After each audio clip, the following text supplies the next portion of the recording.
Okay, so that's 3 votes for we go ahead with it. I suppose, by the sounds of it, they've figured out. There's no need to play stupid anymore, Titan. Come on down, I said, as Titan's engine started itself up, quickly peeling out inside of the trailer and backing out rapidly, completely overshooting the ramp as the jets fired off, spinning Titan's form around as it impacted the ground, grinding to a stop right beside us. Now turned around to face the group that was eyeballing the situation. Affirmative. Whatever happens, I'm gonna be there, Titan now exclaimed audibly for all to hear. My operator will come to no harm. I will ensure it, Titan said, rumbling her engine a bit, pointed in the direction of Victoria. Ooh, and the personality of a woman. I was expecting a man for some reason, but I suppose there's nothing wrong with a strong woman. It's rather intriguing. Well, I suppose we've delayed long enough, she said, once again holding the briefcase wider open in our direction. Let's begin, shall we?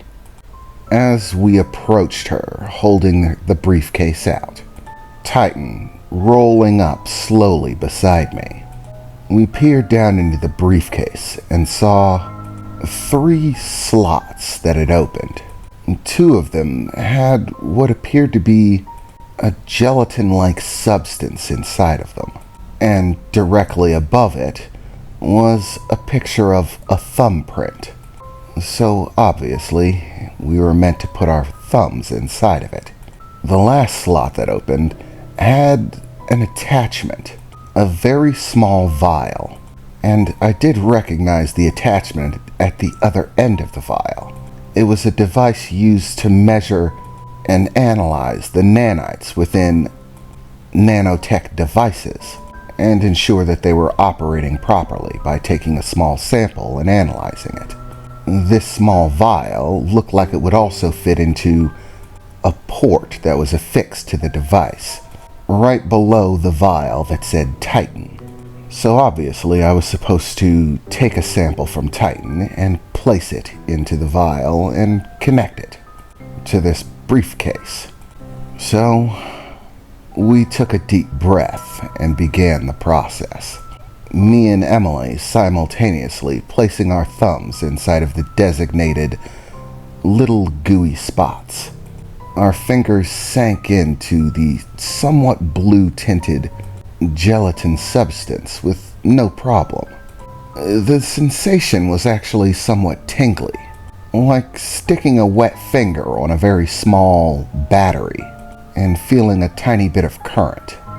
After only a few seconds, green lights lit up on the case below the vials for me and Emily, and locking mechanisms that were holding the vials in place opened up, and the vials themselves seemed to lift, being pressed forward by a raising platform of some kind, lifting them up at an angle.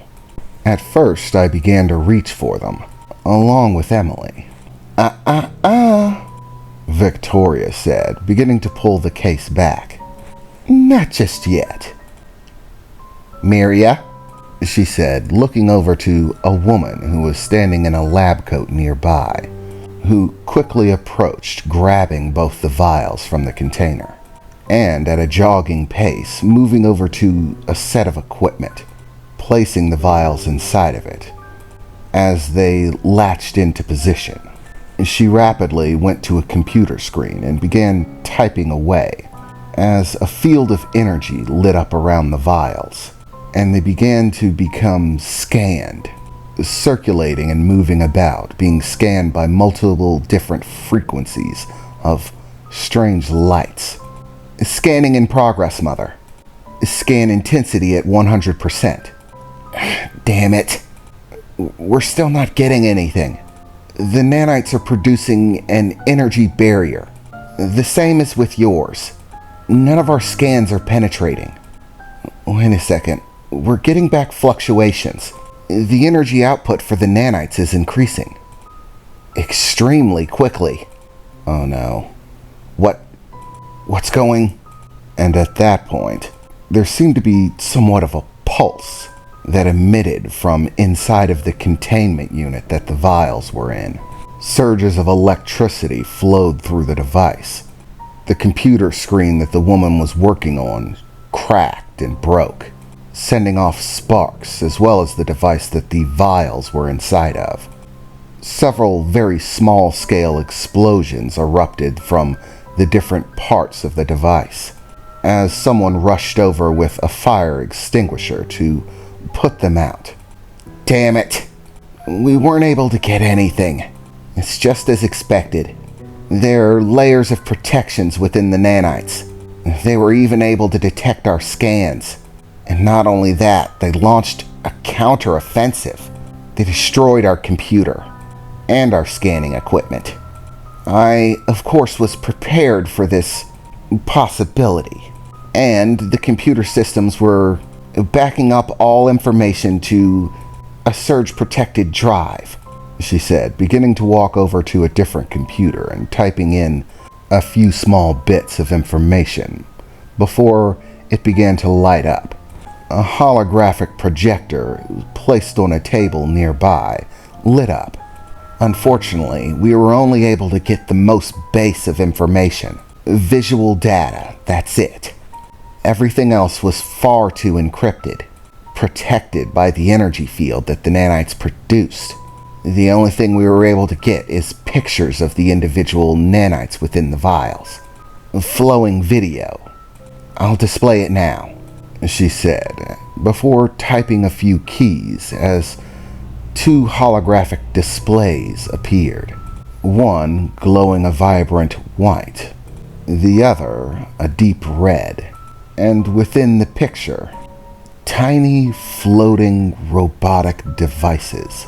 They look like strange single-celled organisms, except they were obviously different. Despite the fact that they somewhat looked organic, they also very much looked a bit mechanical, somewhere in between the two. But then again, that's what nanites were. The one inside of the red light seemed to have a solid outer layer, along with an inner layer that seemed to be empty. And on the outer layer, there appeared to be very long strands or tentacles. I had seen cells with tentacles before, but these were exceptionally long. There were probably about a dozen of them that seemed to whip about in all directions, gently waving back and forth. Then the ones inside of the white screen were very different. They seemed to have some sort of hectagonal design, like an octagon, much more uniform in shape. And by the looks of it, it almost looked furry, with hundreds of tiny little moving hair-like edges on the outer and inner perimeters, all of which moved about, shifting somewhat. We're trying to assess possible nanite functionality now, the woman standing at the computer said. But the images aren't much to go on. Quite frankly, based on the images that we were able to capture from your nanites, the abilities of these two drastically differ, as their format drastically differs from yours. They appear to be three individual designs. All of them have the same primary function. They are one part of a two-part system.